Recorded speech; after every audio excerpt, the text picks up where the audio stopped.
ये भारत का पहला मैन मेड तालाब भी इसे माना जाता है और इसी तालाब में आज राजधानी भोपाल के इसी तालाब में जो है गंदा पानी जाकर जो है मिल रहा है। आज से नहीं, ये पहले से चल रहा है। जब से ये सरकार आई है, पार्षद से लेकर केंद्र तक पूरे बीजेपी के लोग बैठे हैं। और ये लोग कहते हैं कि हम ट्रिपल इंजन की सरकार चलाते हैं। मुझे तो ये लगता है कि आज इनका एक भी इंजन काम नहीं कर रहा है, इनके सारे इंजन फेल हो चुके हैं। ये ट्रिपल इंजन की सरकार जो भोपाल की जनता को जो शुद्ध पानी नहीं परोस रही है, उनके नसों में जो जहर घोलने का और उन्हें कैसे मारा जाए, कैसे उन्हें बीमार किया जाए, तो ये अशुद्ध पानी परोसा जा रहा है। ये किसी भी चीज को नहीं छोड़ रहे हैं, ना जल, ना जंगल, ना जमीन, और ना ही गौ माता और ना ही हिंदू इनके राज में सुरक्षित। नमस्कार, आप देख रहे हैं बतंगड़। मैं हूं आपके साथ अमन श्रीवास्तव और इस वक्त मौजूद हूं मध्य प्रदेश की राजधानी भोपाल में। राजधानी भोपाल का ये वीआईपी रोड है, एक तरीके से सबसे अहम एरिया कहलाता है। बड़े बड़े मिनिस्टर्स, बड़े बड़े वीआईपी और जो मंत्री, नेता, विधायक सब यहीं रहते हैं। कुछ दूरी पर सभी के बंगले बने हुए हैं और इसी के पीछे बड़ा तालाब बना हुआ है। राजा भोज की जो मूर्ति, जो कि पूरे मध्य प्रदेश और देश में फेमस है, वो मूर्ति भी यहीं स्थापित है। वहीं से यहीं लगा हुआ एक नाला बह रहा है। मैं आपको बता दूं, ये नाला जो आप देख सकते हैं कि ये झुग्गी बस्ती भी यहाँ से है, सटी हुई है, और तमाम जो बड़े बड़े घर हैं और जो बस्ती है वहां से का पानी आप इस तरीके से देख सकते हैं। जो पानी आ रहा है, जो नाला है, वहां से बहते हुए ये पानी इस ओर आता है और यहाँ से होते हुए ये बड़े तालाब से मिलता है।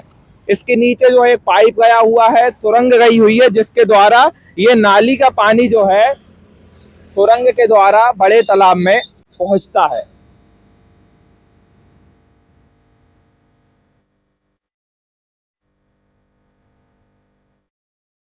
राजधानी भोपाल का सबसे बड़ा जो एरिया में फैला हुआ तालाब ये माना जाता है। राजा भोज के समय का ये तालाब है। कहते हैं कि राजा भोज जब भोपाल के राजा थे तब उन्होंने ये जो है तालाब खुद बनवाया गया था। मतलब ये भारत का पहला मैन मेड तालाब भी इसे माना जाता है और इसी तालाब में आज राजधानी भोपाल के इसी तालाब में जो है गंदा पानी जाकर जो है मिल रहा है, लोगों तक पहुंच रहा है। तमाम चीज़ों के उपयोग में ये पानी आता है। मैं आपको बता दूं कि कोई फिजा का ये एरिया है और मेरे सामने आप देख सकते हैं कि एक जो है पाइप से गंदा पानी भी यहाँ पे बहते हुए आ रहा है। वो छोटा सा ये एक एरिया है जहाँ पर पानी भरा हुआ है और यही पानी एक जो है नाले के जरिए जो है दूसरी ओर जाता है। मैं आपको बता दूं, यहाँ से एक नाला जाता है नीचे, ये देख सकते हैं आप, ये जगह खाली है। यहाँ से नाला होते हुए ये दूसरी ओर जाता है जो कि बड़े तालाब में मिलता है।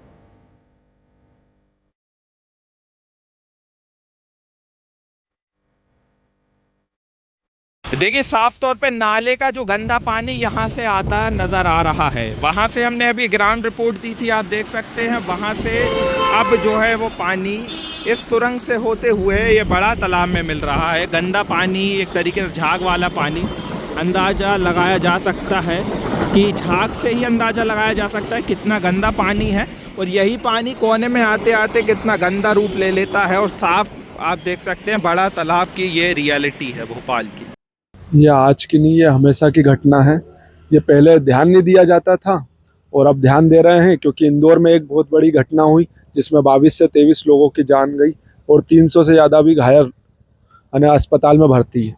तो ये आज से नहीं, ये पहले से चल रहा है। जब से ये सरकार आई है, पार्षद से लेकर केंद्र तक पूरे बीजेपी के लोग बैठे हैं। उसके बाद भी ऐसा दूषित पानी जनता को पीना पड़ रहा है, जो कि बहुत घातक है। आगे आने वाले समय में हमारे जो नई पीढ़ी आएगी, जो नई बोध आएगी, उनको बहुत ज़्यादा इसका सामना करना पड़ेगा। और उसके बाद ना केवल ये बड़े तालाब, छोटे तालाब की बात, हर नदी, हर बड़ी नदी में नालों का पानी, सीवेज का पानी उसमें जा रहा है, लेकिन उसके लिए कोई कानून, कोई देख रेख नहीं। और महापौर सिर्फ भोपाल की पैसे कमाने में लगी है। एक बहुत बड़ी घटना अभी कुछ दिन पहले ही हमारे इधर आई कि गौ हत्या का मामला सामने आया था।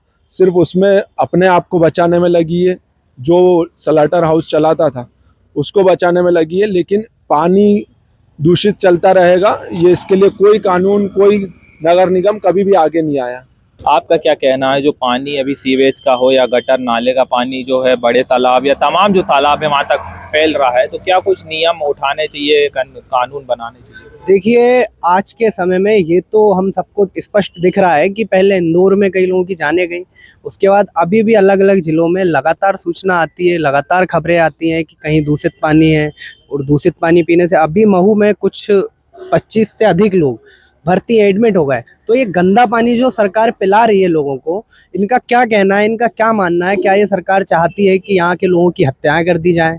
क्या ये उनके वोटर्स नहीं है? क्या ये पानी में जो गंदगी मिल रही है, मिक्स हो रही है, ये सरकार का खुद का बनाया हुआ एक चक्रव्यूह है जिसमें वो जनता को फंसा रही है और उनकी हत्या करना चाहती है? आज पूरे प्रदेश में, भोपाल हो या मध्य प्रदेश हो या राज्य हो, देश हो, आज भारतीय जनता पार्टी की सरकार है। और ये लोग कहते हैं कि हम ट्रिपल इंजन की सरकार चलाते हैं। मुझे तो ये लगता है कि आज इनका एक भी इंजन काम नहीं कर रहा है, इनके सारे इंजन फेल हो चुके हैं, जिसके कारण आज जनता को मजबूरन गंदा पानी पीना पड़ रहा है। इतना गंदा पानी पीना पड़ रहा है जिससे अलग अलग प्रकार की बीमारियां होती हैं, और उन सबका सामना एक गरीब और मजदूर परिवार का व्यक्ति ही करता है। ये पानी किसी मंत्री के बंगले नहीं जाता, ये पानी किसी अधिकारी के बंगले नहीं जाता, ये पानी जाता है गरीबों की बस्तियों में, झुग्गियों में जाता है, मध्यम वर्गीय परिवारों के पास जाता है। तो उन लोगों की जानों का कोई मोल ही नहीं है अब। तो मेरा तो निवेदन है ये मध्य प्रदेश के मुख्यमंत्री से कि कृपया थोड़ा सा अपनी आंख खोल के देखें और ध्यान दें कि जनता मर रही है आपका गंदा पानी पीने से। राजधानी भोपाल के जो तमाम तालाब हैं जिसमें सीवेज का पानी कहीं ना कहीं से एक तरीके से जा रहा है और लोगों तक वो पानी पहुंच रहा है, इसी को लेकर चर्चा में आज कुछ युवा हमारे साथ मौजूद हैं। क्या नाम है आपका? इंजीनियर संजय मिश्रा जी। संजय जी, जिस तरीके से हम देख रहे हैं, चाहे भोपाल का बड़ा तालाब हो या तमाम जो छोटे तालाब हो, शाहपुरा हो, तमाम ऐसे तालाब हैं जहां पर सीवेज का पानी पहुंच रहा है, जो गंदा नालों का पानी वो पहुंच रहा है। और दूसरी ओर जो महापौर है मालती राय, उनका कहना है कि जो है ये पानी पीने योग्य नहीं है, तो इसका मतलब नहीं है कोई। तो क्या पीने योग्य वाला पानी को भी सफाई के लिए उपयोग नहीं कर सकते? देखिए, सबसे बड़ी बात यह है कि देश के अंदर सरकार भारतीय जनता पार्टी की, प्रदेश के अंदर भारतीय जनता पार्टी की सरकार, और भोपाल का शहर का जो महापौर है वो भी भारतीय जनता पार्टी की। ये ट्रिपल इंजन की सरकार जो भोपाल की जनता को जो शुद्ध पानी नहीं परोस रही है, उनके नसों में जो जहर घोलने का और उन्हें कैसे मारा जाए, कैसे उन्हें बीमार किया जाए, तो ये अशुद्ध पानी परोसा जा रहा है और पूरी तरह से ये नाकाम है। और उस तरफ उनकी जो है नज़रें भी नहीं जा रही हैं। जो एक जल की शुद्धता मापने वाला जो एक प्रक्रिया होती है, पैरामीटर होता है, फीकल कॉलीफॉर्म, जो शुद्ध जल होता है उसका फीकल कॉलीफॉर्म होना चाहिए G0। लेकिन चाहे बड़ा तालाब हो, शाहपुरा हो, तेलिया तालाब हो, छोटा तालाब हो, इसका जो फीकल कॉलीफॉर्म जो पैरामीटर है वो लगभग 1600 से ज़्यादा। आप समझ सकते हैं कि ये जो जहर है, जहर जो है इनकी नसों में परोसा जा रहा है। और मालती राय महापौर, उनका खुद का स्पष्ट बोलना है कि बड़े तालाब का पानी पुराने भोपाल में लगभग 30% आबादी जो है उनको परोसा जा रहा है।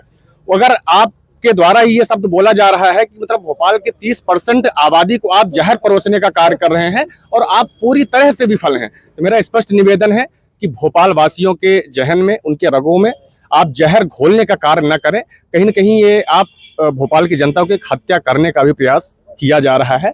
और अगर दूषित जल से, जैसे अभी इंदौर में मौत हुई है, अगर भोपाल में भी ऐसी घटनाएं होती हैं, अगर पहले सचेत नहीं होते हैं, तो मेरा स्पष्ट मानना है कोर्ट से, माननीय हाई कोर्ट से, सुप्रीम कोर्ट से, कि ऐसे जिम्मेदार जो जनप्रतिनिधि हैं उनके ऊपर हत्या का मुकदमा भी कायम किया जाना चाहिए। जब से भाजपा की सरकार आई है, जल, जंगल और ज़मीन और प्रदूषण की जो हालत हम चारों तरफ देख रहे हैं वो इतनी ख़राब है कि अंतर्राष्ट्रीय स्तर पर भी ये आम चर्चा का विषय बन चुका है। कुछ महीने पहले होशंगाबाद के सांसद ने नर्मदा में हो रहे अवैध उत्खनन पर सवाल उठाए थे, जिसका सरकार, प्रधानमंत्री संसद में भी सवाल उठाए, प्रधानमंत्री की तरफ से जवाब नहीं आया, मध्य प्रदेश की भाजपा सरकार की तरफ से भी जवाब नहीं आया।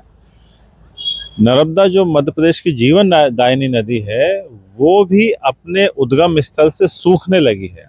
जो नर्मदा का जिस कुंड से वो निकली हुई हैं, वो कुंड और उसके आसपास भी पर्यावरण की स्थिति इतनी खराब है, उसके चारों तरफ भी ज़बरदस्त निर्माण कार्य हो रहे हैं। तो भाजपा की सरकार को इस बात से कोई मतलब नहीं है कि चाहे वो भोपाल हो, चाहे इंदौर हो, चाहे जबलपुर हो, नर्मदा नदी या जल स्रोत जहाँ जहाँ भी पाए जाते हैं उनकी वो स्वच्छता का और पवित्रता का भी कोई ख्याल नहीं रखती है। जब कुंभ होता है उज्जैन में, तब नर्मदा के पानी को पंप करके क्षिप्रा में डाला जाता है, तब जाके श्रद्धालु नहा पाते हैं। तो ये जो सरकार है इसलिए और अधिक दोषी है कि ये सरकार तो अपनी जो चुनावी वैतरणी है वो हिंदू धर्म के जो प्रतीक है, चाहे गौ माता है, चाहे नदी है, चाहे पवित्र पेड़ पहाड़ हैं, उनकी दुहाई दे दे के जनता से वोट लेती है। तो कम से कम ये उन मुद्दों के लिए तो ईमानदार रहे जिन मुद्दों ने भारत की राजनीति में भाजपा को स्थापित किया है। लेकिन ये आला दर्जे के बेईमान लोग हैं, भयंकर स्तर पर इनके अंदर भ्रष्टाचार घर कर चुका है। ये किसी भी चीज को नहीं छोड़ रहे हैं, ना जल, ना जंगल, ना जमीन, और ना ही गौ माता, और ना ही हिंदू इनके राज में सुरक्षित है।